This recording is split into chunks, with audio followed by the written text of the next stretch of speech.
KCI channel पर आपका हार्दिक स्वागत है। ये एक गैर लाभकारी संस्थान का चैनल है। हमारा उद्देश्य फिजिकल एजुकेशन का अधिकतम प्रयास करना और अधिकतम स्टूडेंट्स को इसका फायदा मिल सके, इसलिए आज हमने डेमो क्लास का वीडियो तैयार किया है। इसमें यूनिट नंबर 8 में आपके टॉपिक है योग, किस प्रकार उसकी तैयारी करवाई जाती है और स्टूडेंट का क्या रेस्पॉन्स रहता है, आप देखिए और इसका फायदा उठाइए। अति शीघ्र हम KCI ऐप चालू करने वाले हैं। इस ऐप का मूल्य न्यूनतम रखा जाएगा ताकि अधिकतम विद्यार्थियों तक इसकी पहुंच हो सके। धन्यवाद, नमस्कार। यूनिट नंबर 8 रिवीजन टॉपिक अपना चलेगा योग। सभी तैयार हैं इसके लिए? अपना अपना योग सूत्र बंद कर दें और बोर्ड पर ध्यान दें। देखिए, सबसे पहले हम इस बात की चर्चा कर लेते हैं कि योग संस्कृत भाषा से आया है। भाषा कौन सी है? संस्कृत। संस्कृत भाषा से निकली है युज धातु। युज धातु का शाब्दिक अर्थ होता है जोड़ना।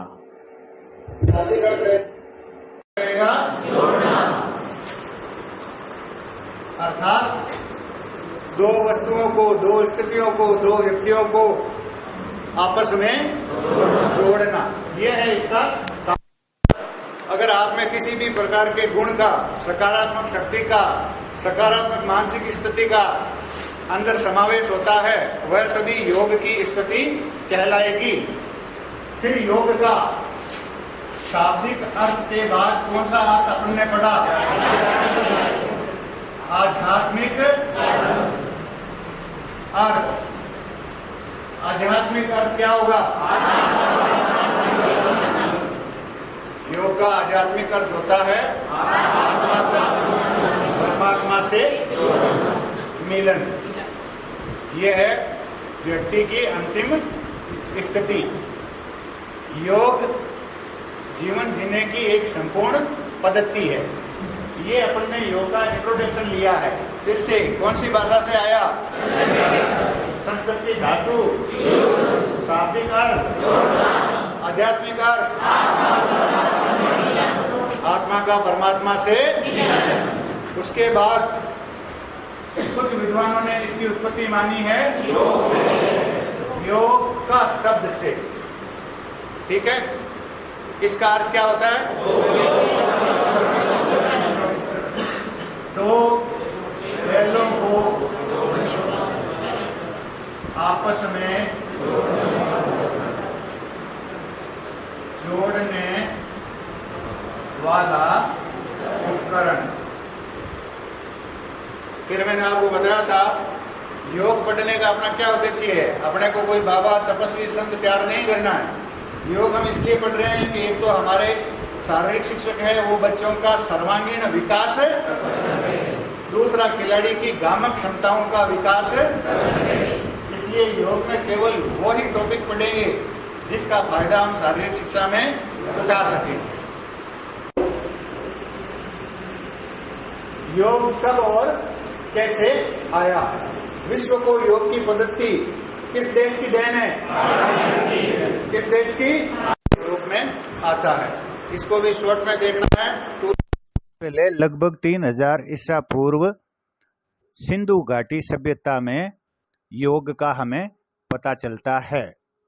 सिंधु घाटी सभ्यता, यहाँ पर दो मुख्य नगर थे,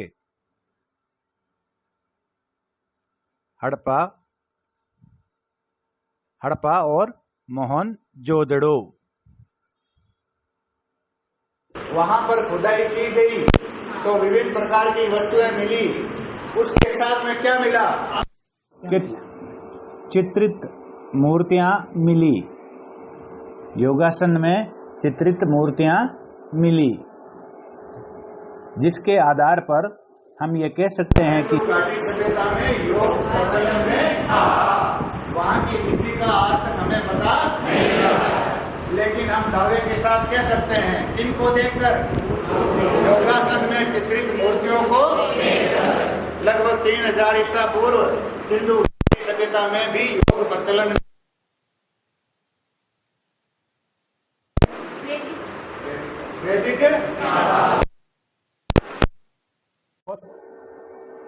उसके पश्चात सिंधु घाटी सभ्यता के पश्चात हम आते हैं वैदिक काल में। वेदों में सबसे पहले हम देखेंगे ऋग्वेद। ऋग्वेद में भी एक शब्द है युनजते। युनजते शब्द का शाब्दिक अर्थ होता है ज्ञानेंद्रियों का अनुशासन। ज्ञानेंद्रियों का अनुशासन युनजते। कौन से काल में? उपनिषद। और उपनिषद काल में भी किसको देखा डायरेक्ट? कठोपनिषद। कठोपनिषद ने क्या बताया? योग का पहली बार योग को पहली बार तकनीकी रूप में बताया गया।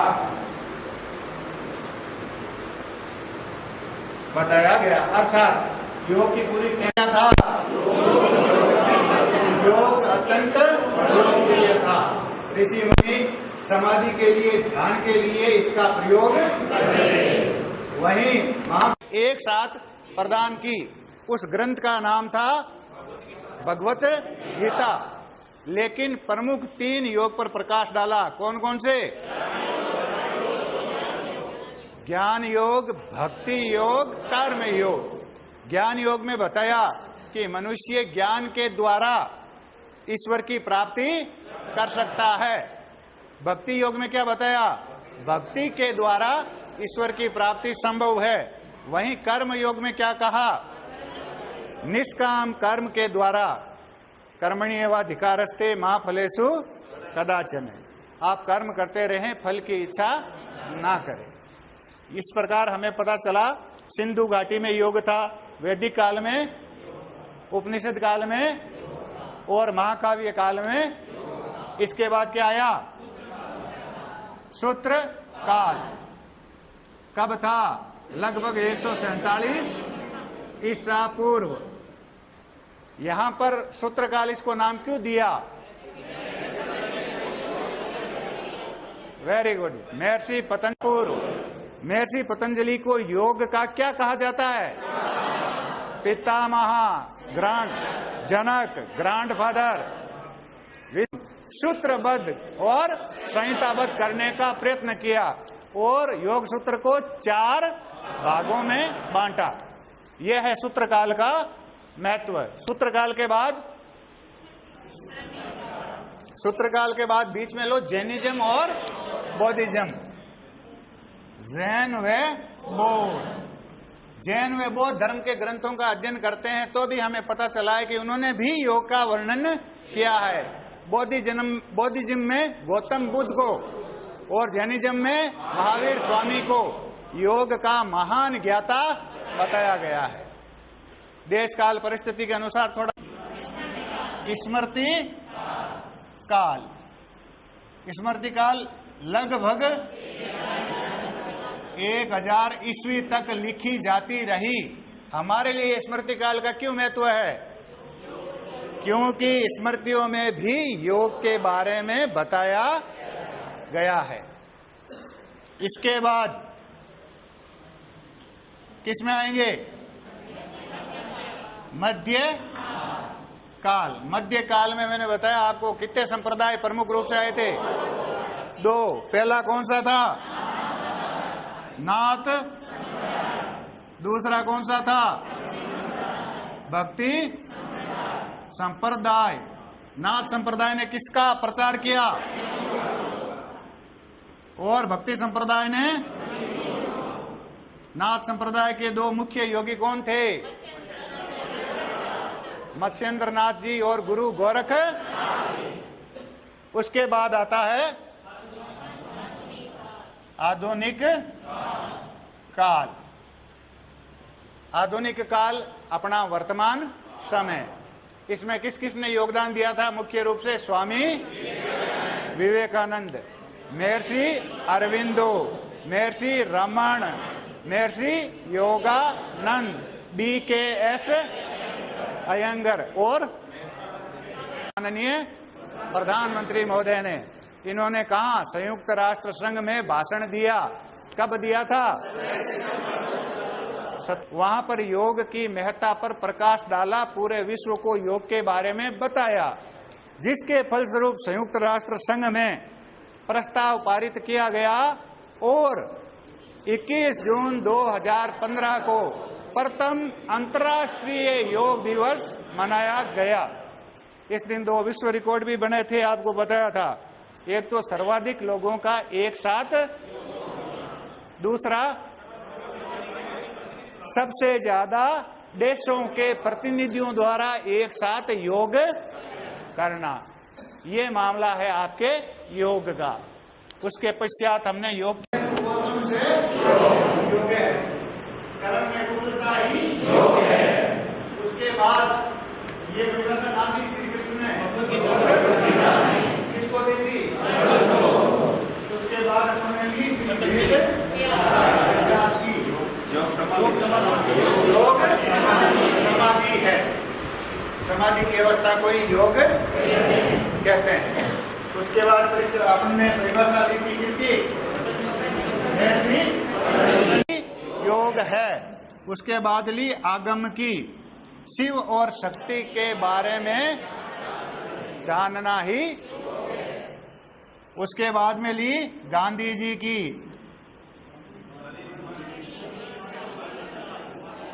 शाबाश, शरीर, मन, इच्छा और विचारों की शक्ति का संगठित रूप ही। और भारती कृष्ण तीर्थ, ईश्वर और व्यक्ति की एकता ही। इसी तरीके से विष्णु पुराण में कहा गया था, जिस मार्ग से ईश्वर तक पहुंचा जा सके उसे योग कहते हैं। इसी तरीके से श्री कृष्ण ने परिभाषा दी थी भगवत गीता में, और भगवत गीता में एक परिभाषा और भी आती है, सुख दुख, लाभ हानि, शत्रु और मित्र। अर्थात विभिन्न द्वंद्वों में मनुष्य अपने चित्त को एक समान रखे तो उसे भी क्या कहते हैं? योग कहते हैं। ये योग की मुख्य परिभाषाओं पे अपन ने डिस्कस किया। उसके कौन है?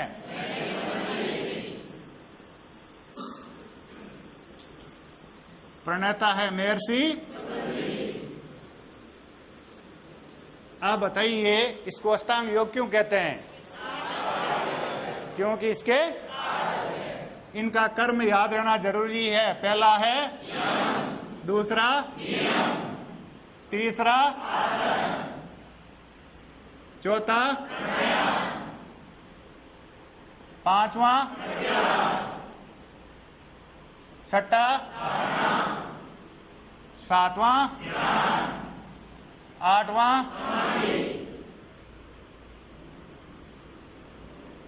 समाधि।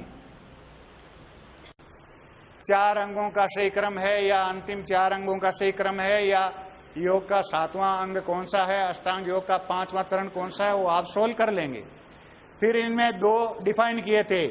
पहले 5 को हमने अलग नाम दिया, बहिरंग योग या योग के बाहरी अंग। क्यों कहा? क्योंकि ये शरीर से संबंधित हैं। और अंतिम 3 को हमने अलग नाम दिया, आंतरिक योग या योग के आंतरिक अंग या अंत्य योग, क्योंकि वो चेतना से। यम का शाब्दिक अर्थ क्या था? परहेज करना। और सामाजिक अनुशासन। नियम का शाब्दिक अर्थ क्या था?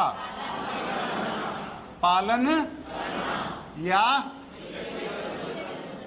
व्यक्तिगत अनुशासन। यम कितने हैं?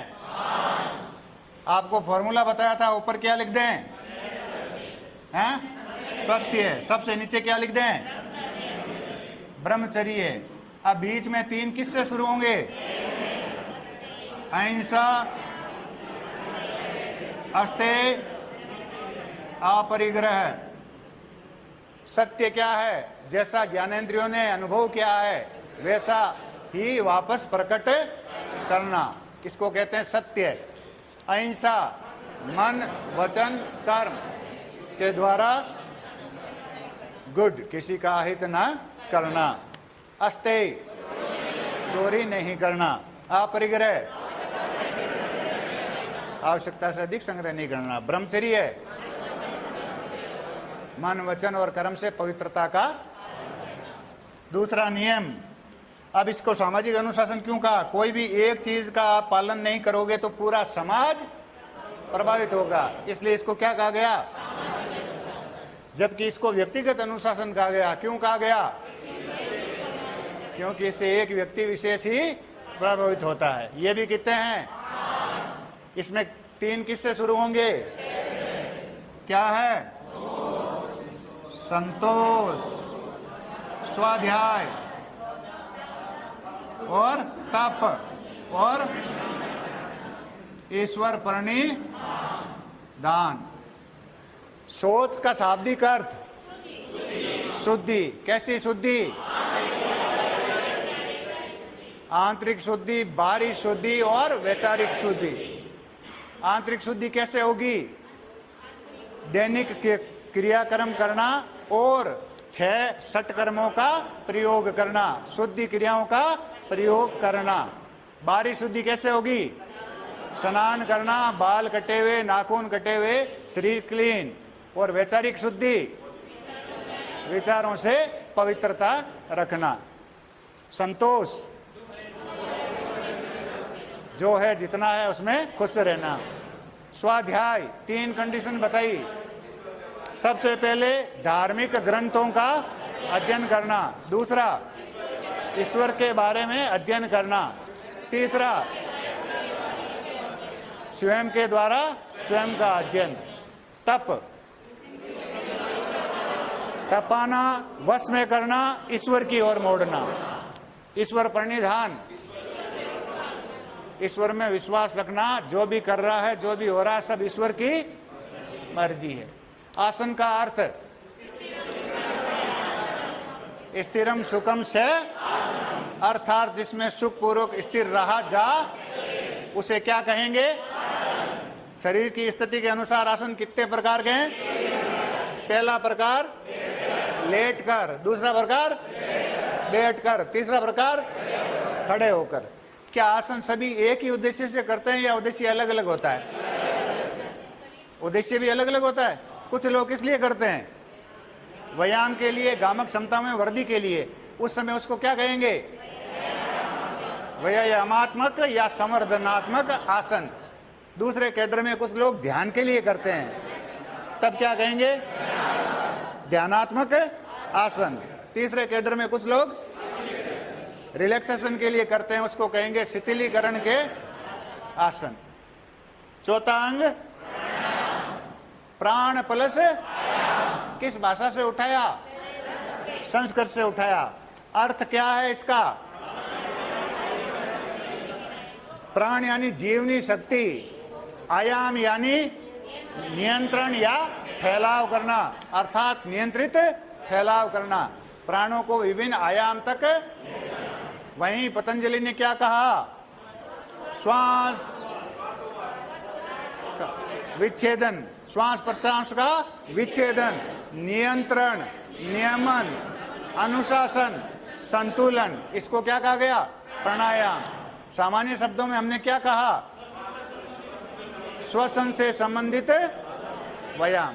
और प्राणायाम का सीधा फर्क कौन सी गामक क्षमताओं पे पड़ता है? स्पीड और, क्योंकि सीधा किससे संबंधित है? श्वसन से और रक्त परिसंचरण तंत्र से। जितना ज्यादा आप ऑक्सीजन फेफड़ों में लोगे, फेफड़ों का आकार बढ़ता जाएगा और कम हवा से भी गुणवत्तापूर्ण ऑक्सीजन ज्यादा ग्रहण करने की कैपेसिटी आती जाएगी। प्राणायाम के 3 चरण बताए थे, अंग बताए थे, कौन कौन से हैं? पूरक, कुंभक, रेचक। श्वास को अंदर लेना यौगिक भाषा में कहलाता है पूरक, ठीक है।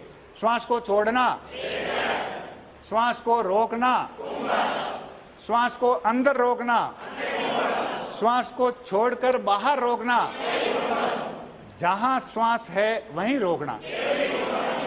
केवली कुंभक और दूसरा नाम स्तंभवर्ती। प्रत्याहार, इंद्रियों को वश में करके ईश्वर की ओर मोड़ना, इससे ज्यादा कुछ नहीं करना है। धारणा, किसी वस्तु विशेष, किसी लक्ष्य विशेष, किसी बिंदु विशेष के प्रति एकाग्रता। मस्तिष्क की मूल प्रवृत्ति क्या होती है? बिखराव की। उस बिखराव के विपरीत चल के उसको लक्ष्य विशेष, बिंदु विशेष या स्थान विशेष के प्रति एकाग्र करना। इसमें मैंने और बताया था आपको, आप आंखें बंद करके आंखों के मध्य में ध्यान कर सकते हो, नाभि पे कर सकते हो, रीढ़ के अंतिम छोर पे कर सकते हो, आंखें खोल के नाक के अग्रभाग पे कर सकते हो। तब तक है धारणा। अब इनमें बहुत थोड़ा थोड़ा फर्क है। जैसे ही ये एकाग्रता किसकी तरफ होगी? वेरी गुड, ईश्वर की तरफ होगी तो क्या बन जाएगा? ध्यान। और जैसे ही ध्यान समय सीमा से परे चले जाएगा, क्या बन जाएगा? समाधि बन जाएगा। समाधि के भी कितने प्रकार हैं? कौन कौन से? सविकल्प और इसको दूसरा नाम संप्रज्ञात और असंप्रज्ञात। सविकल्प में क्या होता है? ज्ञाता और ज्ञेय दोनों उपस्थित रहते हैं। ज्ञाता यानी जानने, ज्ञेय यानी जिसके बारे में जाना जा रहा है, अर्थात ईश्वर। क्लियर? और निर्विकल्प में केवल ज्ञेय, अर्थात हमारा अस्तित्व पूरी तरह से खत्म हो गया है, हमारा कोई अस्तित्व, तब उसको क्या कहेंगे? निर्विकल्प समाधि। अनुलोम विलोम, उसके बाद नाड़ी शोधन, उसके बाद सूर्य वेदी चंद्र, उसके बाद शीतली शीतकारी भस्त्रिका कपाल भाति भ्रामरी उज्जाई मूर्छा शमवृत्ति प्लाविनी प्राणायाम। ये कुछ प्राणायाम है जिनके बारे में हमने चर्चा की थी। अब इनको हम एक बार देख लेते हैं। अनुलोम विलोम आपने देखा होगा, राइट को बंद किया, लेफ्ट से लिया, राइट से छोड़ा, वापस राइट को अंदर लिया, लेफ्ट से छोड़ा। नाड़ी शोधन में हम क्या करेंगे? केवल कुंभक का प्रयोग जोड़ देंगे। सूर्य भेदी में सूर्य को भेदना है, दाहिने से लेना है, बाएं से छोड़ना है, दाहिने से लेना है, बाएं से छोड़ना है। चंद्र भेदी में बाएं से लेना है, दाहिने से छोड़ना है। शीतली में हम जीभ को पाइप की तरह मोड़ करके अंदर श्वास लेंगे। शीतकारी में दांतों की पंक्तियों को जोड़ करके अंदर लेंगे। भस्त्रिका में श्वास को अंदर रहने नहीं देंगे, तुरंत बाहर और बाहर और बाहर फेंकेंगे। लोहार की धोखनी की भांति टेम्परेचर बढ़ जाएगा। कपाल भाति, इसमें एक ही श्वास अंदर जाएगा, लेकिन रेक्टस एब्डोमिन मांसपेशी की सहायता से, रेक्टस एब्डोमिन सहायता से टुकड़ों में बाहर फेंकेंगे। एक ही श्वास को कई टुकड़ों में, प्रारंभ में 20, उसके बाद और ज्यादा। भ्रामरी, तर्जनी अंगुलियों से कान के छिद्र बंद, श्वास अंदर, फिर भंवरे की तरह गुंजन करते हुए बाहर निकालेंगे। मस्तिष्क में गुंजन स्पष्टता महसूस करें, इससे आपकी एकाग्रता और स्मरण शक्ति में वृद्धि होगी। उज्जाई, विजेता की भांति छाती बाहर निकली हुई। मूर्छा, श्वास पर ध्यान केंद्रित करने से व्यक्ति तंद्रा में चला जाता है, ध्यान लग जाता है। उसके बाद शमवृत्ति, समान मात्रा में पूरक कुंभक रेचक करना। प्लाविनी, पानी पर तैरने में सहायक होने के कारण इसका नाम पड़ा प्लावनी प्राणायाम। योगी पानी पर मत्स्य आसन में लेट जाएगा, हाथों से अंगूठे पकड़ेगा और श्वास को भर के रखेगा। श्वास की थोड़ी मात्रा बाहर छोड़ेगा, फिर भीतर लेगा। इससे व्यक्ति पानी में डूबेगा नहीं और पानी पर तैरता रहेगा, इसलिए इसका नाम पड़ा प्लाविनी प्राणायाम। प्लाविनी प्राणायाम। बस ये कुछ महत्वपूर्ण थे। फिर अनुपात, पूरक, कुंभक और रेचक का। 1:4:2। यदि मैं 5 सेकंड में पूरक करता हूं तो 20 सेकंड में कुंभक करूंगा, 10 सेकंड में रेचक करूंगा। ये अनुपात सही अनुपात है। हम चर्चा करेंगे शुद्धि क्रियाओं के बारे में। जैसा मैंने आपको थोड़ा सा डिटेल में बताया था, शुद्धि क्रिया क्या करती है? शरीर की आंतरिक सफाई कर देती है। तो आइए चलते हैं शुद्धि क्रियाओं की तरफ। शुद्धि क्रियाएं भी इनको कहा जाता है, षट कर्म भी इनको कहते हैं, और योगिक क्रियाएं भी इनको कहा जाता है। डिटेल में पढ़ चुके हैं, रिवीजन में शॉर्ट में आपको बता देता हूं। क्योंकि ये शरीर की आंतरिक सफाई करती है, इसलिए इनको कहते हैं शुद्धि क्रियाएं।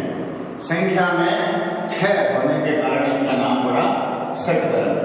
और ये क्रियाएं योग से संबंधित है, इसलिए इनको कहा जाता है योगिक क्रियाएं। नंबर 1 पे आएगा आपके नेति, नंबर 2 पे आएगा आपके धोती, नंबर 3 पे आएगा आपके बस्ती, 4 पे आएगा कपाल भाती, नंबर 5 पे आएगा न्योली, और नंबर 6 पे आएगा त्राटक। बताने की आवश्यकता नहीं है डिटेल में, आप नोट करिएगा। नेति, नाक से संबंधित सफाई की क्रिया और गले के ऊपरी भाग से सफाई से संबंधित शुद्धिकरण से संबंधित क्रिया को नेति कहा जाता है। ने प्लस नीति, जिसके गुणों का प्रमाण संभव नहीं हो, वो है नेति। अगर आप इसमें जल का प्रयोग करते हैं तो हो जाएगा जल नेति। अगर आप इसमें सूत्र का प्रयोग करते हैं तो हो जाएगा सूत्र नेति। घी का उपयोग करने पर घृत नेति, तेल का उपयोग करने पर तेल नेति, और दूध नाक के द्वारा पीने पर हो जाएगा दुग्ध नेति। अब इसमें सबसे पहले नाक की हड्डी बढ़ने का साइनस रोग दूर होता है। उसके बाद आपने देखा होगा कुछ लोगों का नाक नस में बहता रहता है, पानी आता रहता है, अर्थात नजला रोग दूर होता है। आधा सीसी माइग्रेन जिसको बोलते हैं दूर होता है। बाल तेजी से उठते हैं, आंखों की रोशनी तेज होती है, और गले से संबंधित ऊपर के समस्त विकारों को दूर करती है। नंबर 2 धोती। धोती आपके गले, आमाशय और आंतों की सफाई के लिए उपयोगी है। अगर वस्त्र काम में लिया है तो वस्त्र धोती, अगर आप पानी पीकर उल्टी करते हो तो वमन धोती, और पाइप उपयोग में लेते हो 1 मीटर का तो दंड धोती। अब इनका डिटेल में नहीं जा रहे हैं, डिटेल में आपको पूरा समझाया जा चुका है, और हर एक चीज को डेमोन्स्ट्रेशन के द्वारा एक पर वापस दर्शाया जा चुकेगा। आपके सामने डेमोन्स्ट्रेशन भी हो चुका है। वस्त्र धोती, जिसमें वस्त्र निकला जाता है। वमन धोती को हम दूसरे शब्दों में गज करेंगे या कुंजल क्रिया भी कहते हैं, क्योंकि जिस प्रकार हाथी सूट के द्वारा पूरा पानी पीकर फुहारे के रूप में बाहर छोड़ता है, ठीक उसी प्रकार उसकी हम नकल करते हुए पानी पीते हैं और वापस वमन के द्वारा, उल्टी के द्वारा बाहर निकालते हैं। इसलिए इसको गज करनी और कुंजल क्रिया भी कहा गया है। इसके द्वारा पीलिया रोग दूर होता है। और फिर अपना दंड धोती, 1 मीटर की रबड़ी नली इसमें काम में लेते हैं। धोती के द्वारा हमारा शुद्धिकरण हो गया गले का, आमाशय का और अंगों का। बस्ती क्रिया, इसको योगिक एनिमा भी कहते हैं। पुराने समय में योगी लोग नदी में कमर तक खड़े होकर के गुद्दाद्वार की मांसपेशियों को फैला करके पानी को अंदर लेते थे, न्योली क्रिया करते थे और वापस पानी को बाहर निकाल देते थे। इसका आधुनिक चिकित्सा के रूप एनिमा है, और इसको हम योगिक एनिमा भी बस्ती क्रिया को कह सकते हैं। इससे आपके मलाशय उनकी सफाई होती है, रेक्टम की सफाई होती है। इससे आपके नशा, बवासीर, पाइल्स, ये तीनों एक ही नाम है। रोग दूर होता है, कब्ज दूर होता है, वायु विकार दूर होता है। कपालभाति मैंने आपको बताया भी था, ये एक प्राणायाम भी है और एक शुद्धि क्रिया भी है। मस्तिष्क के अग्र भाग को जो प्रकाशित करते हैं उसे हम कपालभाति कहते हैं। कपालभाति के द्वारा स्पीड और इंड्योरेंस दो गामक क्षमता का विकास होता है। कपालभाति के द्वारा श्वसन मार्ग की पूर्णतया सफाई हो जाती है। इसमें हम गहरा लंबा पूरक करते हैं और उस एक श्वास को रेक्टस एब्डोमिनल मांसपेशियों की सहायता से झटके मार मार के बाहर निकालते हैं। आरंभ में 20-30 झटके लगेंगे, उसके बाद 100 से 12 की संख्या हो जाएगी। लेकिन श्वसन एक ही पूरक करना है, उस एक पूरक को टुकड़ों में बाहर निकालना है रेक्टस एब्डोमिनल मांसपेशियों की सहायता से, तो होगा आपका कपालभाति। श्वसन मार्ग की पूर्ण सफाई, मस्तिष्क के अग्रभाग को प्रकाशित करना। न्यूली आपने देखा होगा, कुछ योगी पूरा श्वास बाहर निकालते हैं, बहिर्कुंभक करते हैं, पेट को पेट के साथ चिपका लेते हैं और फिर आंखों को खंभे की तरह यहाँ खड़ा करके दिखाते हैं। इस क्रिया को कहते हैं न्यूली क्रिया। अगर बाएं तरफ से निकाले तो वाम न्यूली, दाहिनी तरफ से निकाले तो दक्षिण न्यूली और बीच में निकाले तो न्यूली मध्यमा। और इसको वाम से दक्षिण की ओर घुमाएं या दक्षिण से वाम की ओर संचालित करें, राउंड एंड राउंड रोटेट करें तो इसको न्यूली संचालन कहते हैं। इससे पेट के भीतरी अंगों की मसाज हो जाती है, आंतों की हो जाती है, लीवर की हो जाती है, आमाशय अग्नाशय की हो जाती है। भीतरी अंगों की मसाज और व्यायाम का न्यूली के अतिरिक्त कोई दूसरा उपाय नहीं है और रेक्टस एब्डोमिनल मांसपेशी को भी अंदर से संचालित कर देती है। कपालभाति तो रेक्टस एब्डोमिनल मांसपेशी की सहायता से की जाती है, ध्यान रखिएगा, लेकिन न्यूली रेक्टस एब्डोमिनल मांसपेशी को ही संचालित कर देती है। पेट का अतिरिक्त वसा पेट भरण हो जाता है, आपकी वायु विकार संबंधी रोग दूर हो जाते हैं, पाचन शक्ति प्रबल हो जाती है और भीतरी अंग ठीक रूप से कार्य करना आरंभ कर देते हैं। अंतिम है ट्रैकर। किसी भी लक्ष्य विशेष को, बिंदु विशेष को, वस्तु विशेष को टकटकी लगाकर आप पलक बिना पलक झपकाए जब तक आंख में पानी नहीं आ जाए तब तक निरंतर देखते रहना, इसको कहते हैं ट्रैकर। ट्रैकर के दूरी के हिसाब से दो भेद है। अगर नजदीक से करते हैं तो निकट ट्रैकर, आप किसी आराध्य देव की तस्वीर पे करें, मोमबत्ती पे करें, दीपक पे करें, दर्पण पे करें तो है निकट ट्रैकर। दूर पेड़ की टहनी पर करें, उगते हुए सूर्य पे करें, चंद्रमा पे करें या तारे पे करें तो क्या हो जाएगा, दूर ट्रैकर। और पास मैंने बताया जैसे आराध्य देव तस्वीर, दीपक या मोमबत्ती पे करते हो तो निकट ट्रैकर।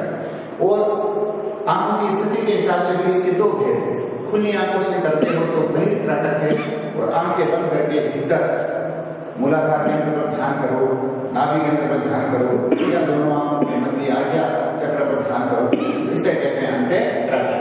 ट्रैकर की सहायता से आंखों की रोशनी तेज बनती है,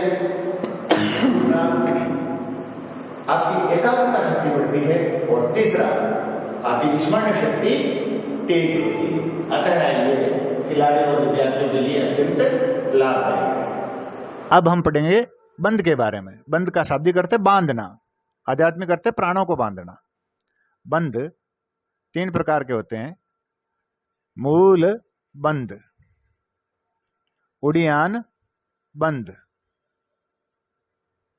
जालंधर बंध।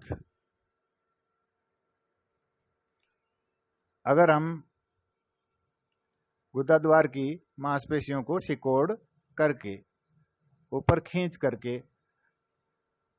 अंतः कुंभक के साथ स्थित होते हैं तो इसको हम कहेंगे मूल बंध और इसमें अंत्य कुंभक रहेगा पूरक के साथ। उड़ियान बंध में पूरा श्वास खींच के बाहर फेंक दिया, पेट को चिपकाकर पीठ के साथ चिपका दिया, ये होता है उड़ियान बंध। उड़ियान बंध, इसमें प्राण उड़ करके ऊपर की ओर गमन करते हैं। बहिर्कुंभक के साथ होगा, रेचक के पश्चात। गुड, शाबाश। फिर आता है जालंधर बंध। अंत में महाबंद या त्रिबंध एक साथ लगाएंगे। पूरा श्वास बाहर फेंका, बहिर और खुदी को कंट्रोल में लगाकर छोड़ना है। तो पहले फिर और उसके बाद पूरा रेचक आपकी श्वसन क्रिया चलती रहेगी। फिर इसके क्या फायदे हुए? दूसरा, कुंडलिनी जागरण में और शरीर के कई भीतरी रोगों का नाश, अनावश्यक पेट का दूर होना, पेट वर्ण होना, मोटापा घटना, वजन को कम करना। और तीनों बंद के फायदे एक साथ ये तो आपको त्रिबंध लगाना है। उसके पश्चात इस चैप्टर को बंद करने से पहले सूक्ष्म यौगिक व्यायाम और सूर्य नमस्कार बता रहे हैं। तो सूर्य नमस्कार में एक्चुअल में सूर्य नमस्कार में नंबर 4। अब अगला टॉपिक लेते हैं सूर्य नमस्कार। सूर्य नमस्कार वास्तव में सूर्य नमस्कार है वो अपने आप में कोई अलग क्रिया नहीं है। सूर्य नमस्कार की तकनीकी यौगिक परिभाषा अगर हम देखें तो हम कह सकते हैं कि निश्चित आसनों का क्रमबद्ध समूह, निश्चित आसनों का क्रमबद्ध समूह सूर्य नमस्कार कहलाता है। सूर्य नमस्कार की कुल 12 स्थितियां होती है और इसमें 7 आसनों का प्रयोग किया जाता है। अतः आप समझ सकते होंगे कि सूर्य नमस्कार अपने आप में कोई क्रिया नहीं है, वास्तव में आसनों का एक निश्चित आसनों का क्रमबद्ध समूह जिसको हम सूर्य नमस्कार कहते हैं। ये भी हमारे सर्वांगीण विकास के लिए लाभदायक रहता है। सभी अंगों का विकास हो जाता है, व्यायाम हो जाता है। दूसरा, इसमें एक साथ फॉरवर्ड बेंडिंग और बैकवर्ड बेंडिंग दोनों के आसन आ जाते हैं। साथ में पूरक, रेचक और केवल कुंभ का भी प्रयोग हो जाता है। अब हम इस पे विस्तार से चर्चा आपने की जा सकती है, शॉर्टकट में बता देता हूं। सबसे पहले अपनी स्थिति होती है प्रणाम आसन, उसके बाद हस्त उत्तान आसन, नंबर 3 पे पाद हस्तासन, नंबर 5वां छठा नमस्कार, 7वां भुजंगासन, 8वां पर्वतासन, 9वां 10वां 11वां 12वां। पहले बोलेंगे ओम मित्राय नमः और प्रणाम आसन, ओम रविये नमः हस्त उत्तान आसन, ओम सूर्याय नमः पाद हस्तासन, ओम भान्वे नमः अश्व संलग्नासन, ओम खड्गाय नमः पर्वत आसन, ओम पूष्णे नमः अष्टांग नमस्कार, ओम हृदयगर्भाय नमः भुजंग आसन, ओम मरीचे नमः वापस पर्वत आसन, ओम आदित्याय नमः पुनः अश्व संतलासन, ओम सविग्रे नमः वापस पाद हस्तासन, ओम अर्काय नमः हस्त उत्तान आसन, ओम भास्कराय नमः वापस प्रणाम आसन और सूर्य नमस्कार समाप्त। से पहले करेंगे सूक्ष्म यौगिक व्यायाम, जिनको सूक्ष्म यौगिक क्रियाएं भी कहते हैं। इसका फार्मूला बताया था मैंने कि 2 चीज याद रखनी है, फिर बॉडी पे फोकस करना है। पहली थी बुद्धि शक्ति, धृति शक्ति, विकासक। उसके बाद आता स्मरण शक्ति विकासक व्यायाम। उसके बाद बॉडी पे फोकस कीजिए, नेत्र शक्ति विकासक व्यायाम, कर्ण शक्ति विकासक व्यायाम, गिरवा शक्ति विकासक व्यायाम, स्कंद शक्ति विकासक व्यायाम, पूर्ण भुजा शक्ति विकासक व्यायाम। यहीं से वापस आ जाइए, अंगुली शक्ति विकासक व्यायाम। उसके बाद उदर शक्ति विकासक व्यायाम, कटी शक्ति विकासक व्यायाम, जन्म शक्ति विकासक व्यायाम, उसके बाद पिंडली शक्ति विकासक व्यायाम और पाद मूल शक्ति विकासक व्यायाम और अंत में सर्वांग पुष्टि शक्ति विकासक व्यायाम करेंगे और अपने शरीर को योगासन सेशन के लिए तैयार करेंगे और फिर योगासन का सेशन चलेगा। सबसे अंत में शवासन करेंगे ताकि जिस प्रकार हम खेल के अंत में लिवरिंग डाउन करते हैं, कूल डाउन करते हैं या शीतलीकरण करते हैं, उसी प्रकार योगासन के अंत में शवासन करते हैं ताकि वापस मसल्स के जो दो गुण होते हैं, संकुचित होना और वापस फैलाव करना, रिलैक्सेशन की स्थिति में आना, तो मसल्स क्या है वापस रिलैक्स हो जाएंगे, बॉडी का टेम्परेचर वापस ठीक हो जाएगा और हम एकदम आरामदायक और शांति का अनुभव करेंगे। इसलिए सेशन के अंत में शवासन करना है और सेशन की समाप्ति करनी है।